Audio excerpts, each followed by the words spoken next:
اسی سلسلے کا ایک اور واقعہ پیش آیا. یہ واقعہ پاکستان کا نہیں ہے، باہر کا ہے، کسی دوسرے ملک کا، امریکہ کا غالباً. لیکن چونکہ فیملی مسلم تھی اور گئے بھی یہیں سے تھے، پاکستانی تھے وہ، تو کوئی بزرگ وہاں پر گئے بیان کے سلسلے میں، تو وہ ان سے ملے. وہ آ کر ان سے کہنے لگے جی ہمارا ایک بہت بڑا مسئلہ ہے، آپ اللہ کے لیے اس کو حل کر دیں، ہم بہت پریشان ہیں. مسئلہ کیا ہے؟ مسئلہ یہ ہے کہ ہماری ایک بچی ہے جس کی عمر تقریباً 14 سال کے قریب ہوگی یا اس سے کچھ کم ہوگی. تو جب سے یہ بلوغت کے قریب ہوئی ہے، یعنی کہ 8-9 سال یا 10 سال کے قریب یہ پہنچی ہے، اس وقت سے لے کر ابھی یہ تقریباً یہاں تک پہنچ چکی ہے، اتنی عمر ہو گئی ہے، اس کو مسلسل برائی کی عادت ہے. اور ایک بچی ہے، غالباً وہ ایک ہی بچی تھی ان کی. تو اب بچی بھی ہے اور ایک ہی ہے، تو ہمیں پریشانی اس چیز کی ہے کہ ہم اس کی یہ عادت کیسے چھڑائیں. لڑکوں سے غلط کام کروانے کی اس کو عادت تھی. یہ کوئی چھوٹا کیس ہے، یہ انتہا ہوتی ہے، انتہا،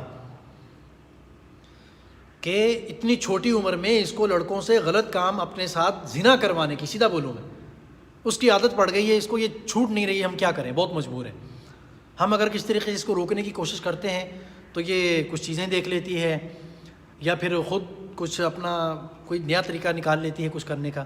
تو ہم بہت پریشان ہیں، کیا اس کا کوئی حل نکال کے دے دیں، آپ کوئی تعویذ دے دیں. غفلت اپنی ہوتی ہے، پھر بعد میں تعویذ مانگنے شروع کر دیتے ہیں. خیر بہرحال انہوں نے اس کو سمجھایا، لیکن سمجھانے کے ساتھ ساتھ انہوں نے اس کے ساتھ ذرا کھل کر باتیں کی تھوڑی، اور والدین سے کہا کہ آپ ذرا تھوڑا سا سائڈ پہ تشریف رکھیں، میں ذرا اس سے کھل کر بات کر رہا ہوں. اللہ کے لوگ تو، اللہ کے جو ولی ہوتے ہیں، ان کے اللہ نے ان کے ہاتھ میں کچھ اور ہی چیز رکھی ہوتی ہے کہ ان کا انداز ہی ایسا ہوتا ہے کہ جب ان کے دل میں ایک درد اٹھتا ہے نا کہ اللہ کرے اس بچی کی اصلاح ہو جائے، تو اللہ ان کے دل میں پھر رستہ ڈال دیتے ہیں. تو وہ اس کے ساتھ تھوڑی دیر کے لیے فرینک ہو گئے، کھل کر باتیں کرنی شروع کر دیں اس کے ساتھ.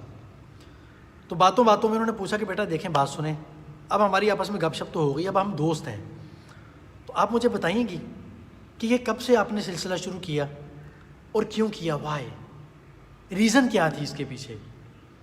اب جو اس بچی نے الفاظ کہے ہیں نا، وہ ہمارے لیے سننے کے قابل ہے کہ میں نے یہ کام کیوں شروع کیا، وجہ کیا تھی، کب میں نے کیا دیکھا. وہ یہ تھا، اس بچی کے یہ الفاظ تھے کہ جب میں تقریباً کوئی 6-7 سال کی تھی، تقریباً 6-7 سال کی، جب میں ایک دفعہ کمرے میں سو رہی تھی، والدین بھی سو رہے تھے ساتھ میں، تو اچانک میری آنکھ کھلی. میں نے اپنے مما اور بابا کو، ماں باپ کو کچھ کرتے ہوئے دیکھا، کچھ ایکٹیویٹی آپس میں کچھ ایسی کر رہے تھے کہ جو میں نے پہلے کبھی نہیں دیکھی تھی، اور وہ ایسی عجیب تھیں کہ میری تو نیندیں اڑ گئیں. ایک بات یہ، دوسرا یہ کہ اس حالت میں نے کبھی دیکھا نہیں تھا ان کو. تیسری بات یہ کہ اس صورتحال میں، جیسے ان کی میں نے صورتحال سچویشن کہہ لیں، مطلب ان کی جو دونوں کی، ماں کی اور باپ کی جو باڈی لینگویجز تھی، جیسے وہ آوازیں نکال رہے تھے، جو میں زیادہ تفصیل میں نہیں جاتا، مطلب جو ان کا ایک انداز تھا، وہ میرے دل میں راسخ ہو گیا کہ یا اللہ یہ کیا کر رہے ہیں، یہ ان کو کون سی لذت محسوس ہو رہی ہے اس سے، کیا یہ چیز کیا ہوتی ہے. تو جب سے میرے ذہن میں یہ نقشہ بیٹھ گیا کہ یا اللہ کب میں جوان ہوں گی، کب میں بڑی ہوں گی، اس ایج کو پہنچوں گی، اور کب میں یہ سارا کچھ کروں گی، اس وقت سے میرے ذہن میں یہ چیز بیٹھ گئی اور راسخ ہو گئی. چنانچہ جب میں تھوڑی سی بڑی ہوئی، ٹھیک ہے، پھر میرے اندر یہ جذبات اٹھنے شروع ہوئے صحیح ٹائم پر. پھر اس کے بعد مغرب کے جو سکول ہیں، وہ تو مغرب کے سکولوں کا تو پھر آپ چھوڑ ہی دیں نا، وہاں پر باقاعدہ جو رول نمبر لکھے جاتے ہیں نا، یہ سنیں ذرا غور سے، جو رولز نمبر لکھے جاتے ہیں بچوں کے، ایک بچہ اور ایک بچی، ایسے انداز سے ان کو پیپرز میں، کلاسوں میں بٹھایا جاتا ہے کہ وہ ان کا اچھے طریقے سے آپس میں اختلاط ہو جائے، اور باقاعدہ ان کو اس چیز کے اوپر لیکچر دیے جاتے ہیں. بہت ساری اس معاملے میں حیا سوز باتیں ہیں، لیکن بتانی ضروری ہوتی ہیں. کبھی کبھی میں کہیں پردہ ڈال جاتا ہوں، لیکن کہیں بتا دیتا ہوں. تو عذراہ کرم ناراض ہونے کی بجائے سن لیا کریں اور دیکھ لیا کریں کہ ہم کہاں جا رہے ہیں، کس مغرب کے پیچھے چل رہے ہیں اور کیا کر رہے ہیں. ہمارے بچے اور بچیاں جو وہاں جا کر پڑھتی ہیں، وہ کیا سیکھ رہے ہوں گے وہاں پر. ہمیں یہاں دیکھنے میں لگ رہا ہوتا ہے کہ کچھ نہیں ہو رہا، لیکن بہت کچھ ہوتا ہے، لیکن پردہ ڈالا جا رہا ہوتا ہے اس کے اوپر. اور کچھ باقاعدہ کلاسیں ہوتی ہیں، پھر کلاسوں کے اندر اگر کوئی بچہ یا بچی شرم محسوس کرتے ہوئے اس غلط کام سے پیچھے ہٹے نا، باقاعدہ اس کی سیکس کے اوپر کلاسیں ہوتی ہیں، پڑھائی جاتی ہیں ڈیٹیل پھر کبھی سے. تو جو بچہ اس سے پیچھے ہٹنے کی کوشش کرے یا بچی اس سے پیچھے ہٹنے کی کوشش کرے تو کہتے ہیں مینٹلی اس کو کچھ مسئلہ ہے. ٹھیک ہے، مینٹلی اس کو کچھ مسئلہ ہے، اس کا چیک اپ کریں، اس کا چیک اپ کریں کہ اچھے طریقے سے ابھی تک ہمارے ماحول میں پڑھتے ہوئے بغیرت کیوں نہیں بنی ابھی تک، یا یہ لڑکا ابھی تک اس کا حیا کیوں نہیں اڑا، بغیرتی کی مقدار ابھی بہت کم ہے اس میں، مینٹلی کچھ اس کو مسئلہ ہے، اس کا چیک اپ کروانا چاہیے. سمجھتے کو نہیں سمجھتے، کیونکہ اس سے پہلے بہت ساری کلاسیں باقاعدہ پڑھا چکے ہوتے ہیں، وائٹ بورڈ کے اوپر، بلیک بورڈ کے اوپر، اور بہت ساری چیزوں کے پریکٹیکل بھی کلاسوں میں ہو چکے ہوتے ہیں. تو پھر اس کے بعد اگر وہ ان کے نتائج کے اوپر پورا نہ نکلے تو کہتے ہیں کہ مینٹلی اس کو کچھ مسئلہ ہے، یہ سائیکو ہے، اس کا علاج کروائیں. ٹریٹمنٹ چلنی چاہیے اس کی کہ ابھی تک یہ بغیرت کیوں نہیں بنا، یہ کھل کیوں نہیں رہا، یہ ان معاملات میں فرینک کیوں نہیں ہوا. چنانچہ اسی ضمن میں ان کے ہاں سوئمنگ پول میں برہنہ ہو کر نہانے کے لیے باقاعدہ پروگرام منعقد کیے جاتے ہیں کہ اس میں تھوڑا سا مزید کھل جائے. اور پھر بچے اس طرح کی کلاسوں کے بعد نا آپس میں جملے کستے ہیں. چنانچہ ایک یہ میں سچی بات بتا رہا ہوں آپ کو، ایک لڑکا ایک لڑکی سے کیا کہہ رہا تھا کہ میں اب آپ کو نا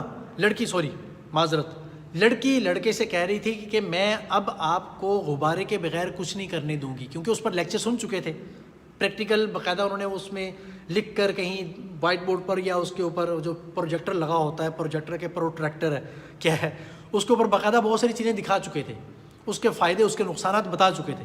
تو اس کے بعد جب بچے کلاسوں میں واپس گئے تو ایک بچی نے جب یہ لفظ بچے سے کہا تو ساری کلاس نے قہقہ لگا کر ہنسا کہ ہاں ہاں ہاں یہ کیا ہو گیا، یہ کیا ہو گیا. تو جب اس طرح کے اسکولوں میں بچوں کو تعلیم دلوائیں گے تو کیا خیال ہے کہ وہاں سے رابعہ بصریہ پیدا ہوں گی. تو جب اس بچی کو ایسا ماحول ملا اسکول میں جا کر تو پھر تو اس کے وارے نیارے ہو گئے. چنانچہ اس بچی کا کہنا یہ تھا کہ میری ابتدا یہاں سے ہوئی تھی کہ میں نے اپنے والدین کو اس حالت میں دیکھا تھا، میرے اندر خواہش اٹھی اس وقت بچپن میں، چھوٹی عمر میں. پھر اس کے بعد آہستہ آہستہ مجھے ماحول ایسا ملتا گیا، اور جب جا کر میں اسکول میں ایسے ماحول میں پہنچی کہ وہاں یہ چیز عام ہو رہی تھی، پریکٹیکل کروائے جا رہے تھے، اس کے فضائل و مناقب پر نعوذ باللہ اللہ تعالیٰ معاف فرمائے ڈسکس ہو رہی تھی، لیکچر ہو رہے تھے، تو پھر میں نے اس وقت دوستوں سے فرینڈشپ کی. اور اس کے بعد جب میں نے پہلی دفعہ یہ کام کروایا اپنے ساتھ تو مجھے وہ لذت محسوس ہوئی جو مجھے دنیا میں کبھی کسی چیز میں محسوس نہیں ہوئی. حقیقت بھی یہ ہے، اس میں جھوٹ بولنے والی بات کیا ہے، اللہ تعالیٰ نے ایک چیز رکھی ہے ایسی انسان کے اندر.